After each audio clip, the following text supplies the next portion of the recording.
कर दी जाती है।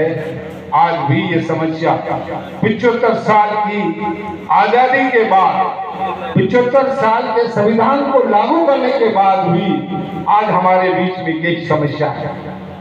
इसलिए साथियों, मैं आपको एक संदेश देना चाहता हूं और वो संदेश है, कर सको तो अपनी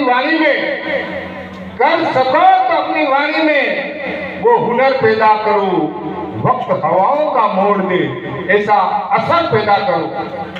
वक्त हवाओं का मोड़ दे ऐसा असर पैदा करो। अगर चाहते हो मान सम्मान और स्वाभिमान से जीना तो घर घर बच्चों को अम्बेडकर बनाने का काम करो। घर घर बच्चों को अम्बेडकर बनाने का काम करो। यही बात आज इस अवसर पर मैं आप तक पहुंचाना चाहता हूं, ताकि हम अपने बच्चों को, उनकी भावनाओं को, जो यहाँ अभिभावक बैठे हुए हैं, जो माताएं बैठी हुई हैं, मैं उनसे कहना चाहूंगा कि बच्चे की भावनाओं को दबाने की कोशिश मत करना। अगर वो चाहे भी आप 2 रोटी कम खाना, आप सोने और चांदी के जेवर कम पहनना, लेकिन बच्चों को बदलाव होने के बावजूद भी हमारा मंच हमारे पास है। कुंदन भाई खोखावत जी, प्रदेश के उपाध्यक्ष लाला जी और हमारे सम्मानीय स्वागत और अभिनंदन है इस कार्यक्रम में। आज के कार्यक्रम में अगली कड़ी में मैं निवेदन करना चाहूंगा, आज के कार्यक्रम के जो संरक्षक हमारे बीच में पधारे हैं, बाबूलाल जी गावरी साहब, आपका स्वागत और अभिनंदन किया जा रहा है। आप मंच पे विराजमान है। बाबूलाल, जोरदार तालियों की गड़गड़ाहट के साथ में स्वागत समारोह आज का। हाँ, अगली कड़ी में रमेश जी अजबरा, जो कुंदन जी खोखावत हमारे बीच जी,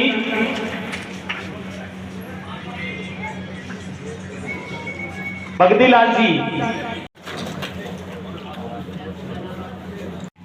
नाथुलाल जी मेघवाल साहब, माया जी बजाज साहब, मंच पर विराजमान सब अतिथिगण और उदयपुर संभाग से और उदयपुर जिले से पधारे हुए समस्त बालक बालिकाओं और मेरे सामने विराजे मेरे माता पिता तुल्य समस्त बुजुर्गों, सर्वप्रथम मैं ई मगरबी को मेरी ओर से रेगल समाज के अध्यक्ष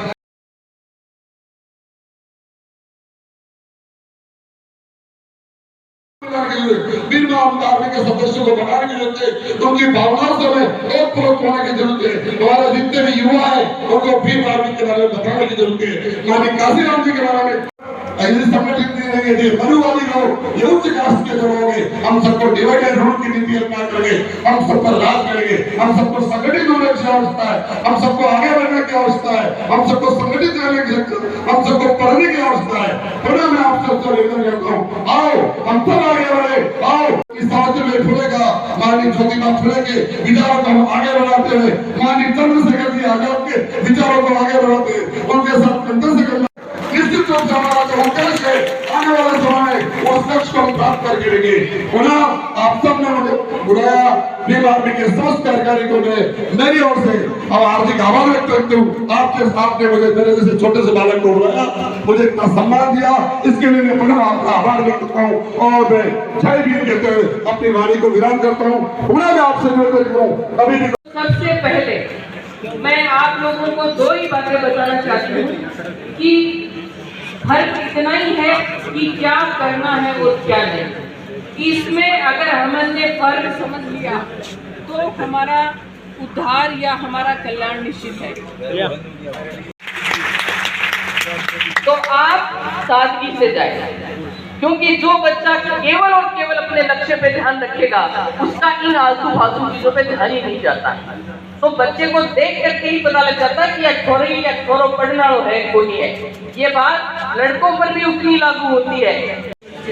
जी हाँ साथियों, जैसा कि आप देख रहे होंगे हमारे बड़े भाई साहब है ललित जी, जो इनका बुक्स भंडार है, जो कि ये बाबा साहब और महापुरुषों की जीवनियों की कई ऐसी बुक्स इनके पास मिलती है। ऐसे कई ऐसा सामान मिलता है जो आपको मार्केट में कहीं उपलब्ध नहीं होता है। इनका नाम है ललित जी, जो इनके बुक भंडार का नाम है सोनाक्षी पुस्तक भंडार। जी हाँ साथियों, ये पाली से बिलोंग करते हैं और कोई भी साथी यदि अपना कोई भी पुस्तक या कोई भी सामान मंगवाना चाहता है तो आप मेरे से कांटेक्ट करें, इनसे कांटेक्ट करें। आपका सामान आपके घर तक डाक पार्सल द्वारा पहुंच जाएगा और मैं इनके नंबर भी आपको दे दूंगा। देख सकते हो बाबा साहब के स्टैचू, बाबा साहब की फ्रेमें वगैरह हर चीज़ उपलब्ध है जो हमारे सामने खड़े हैं ललित जी, जो कि पाली से है। जैसा कि आप पूरा देख रहे हो, ये अभी उदयपुर के अंदर RNT मेडिकल कॉलेज में प्रतिभा मान सम्मान समारोह में उपस्थित थे और यहाँ पे उनसे मुलाकात हुई और बेहद ही अच्छे तरीके से आपको ये मतलब बुक दे देंगे। जी हाँ साथियों।